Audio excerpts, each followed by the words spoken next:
Inguinal hernia সাধারণত lower abdomen, groin এবং স্ক্রোটামে দেখা যায়। জন্মের পূর্বে একটা ছেলে বাচ্চার টেস্টিস পেটের ভিতরে বড় হয় এবং পরবর্তীতে এটা স্ক্রোটামে চলে আসে। পেটের ভিতর থেকে স্ক্রোটামে চলে আসার সময় ইন্টারনাল এবং এক্সটার্নাল রিংস নামে দুটো ওপেনিং অতিক্রম করতে হয়। অতিক্রম করার সময় এখানে একটা ক্যানাল তৈরি হয়, এটার নাম হচ্ছে ইনগুইনাল ক্যানাল। টেস্টিস যখন স্ক্রোটামে প্রবেশ করে তখন এর সাথে অ্যাবডোমেনের মাসল চলে আসে এবং সেখানে একটা স্যাক তৈরি করে। জন্মের পর থেকে 6 মাসের ভিতরে এই স্যাকের ওপেনিং স্বাভাবিক নিয়মেই বন্ধ হয়ে যায়, কিন্তু কিছু কিছু ক্ষেত্রে অজানা কারণবশত এই স্যাকের ওপেনিংটা বন্ধ হয় না, যার কারণে পেটের ভিতরে থাকা নর্মাল ফ্লুইড এর ভিতরে চলে আসে, তখন এটাকে বলা হয় হাইড্রোসিল।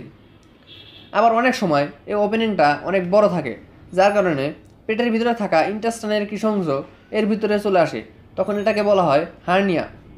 একজন ডাক্তার সুন্দরভাবে পুশ করে এটাকে আবার ভিতরে ঢুকাতে পারেন, তখন এটাকে বলা হয় রিডিউসিবল হার্নিয়া। অনেক সময় এটা আটকায় যায়, তখন এটাকে বলা হয় অবস্ট্রাক্টেড হার্নিয়া।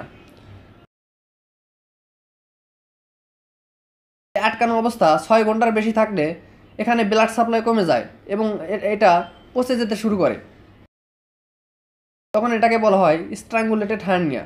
তখন এটার জন্য ইমার্জেন্সি অপারেশন প্রয়োজন হয়।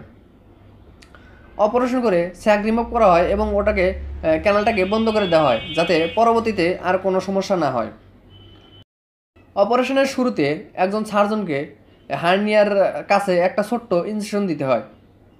তারপর টেস্টিসের সাথে যুক্ত কর্ড স্ট্রাকচার, ছোট ছোট ভ্যাস ডিফারেন্স থেকে স্যাকটাকে পৃথক করা হয়।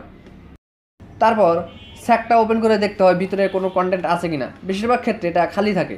কিছু কিছু সময় 2 বছরের কম বয়সের বাচ্চাদের ক্ষেত্রে এই স্যাকের ভিতরে ল্যাপারোস্কোপ নামে একটা যন্ত্র ঢুকানো হয়।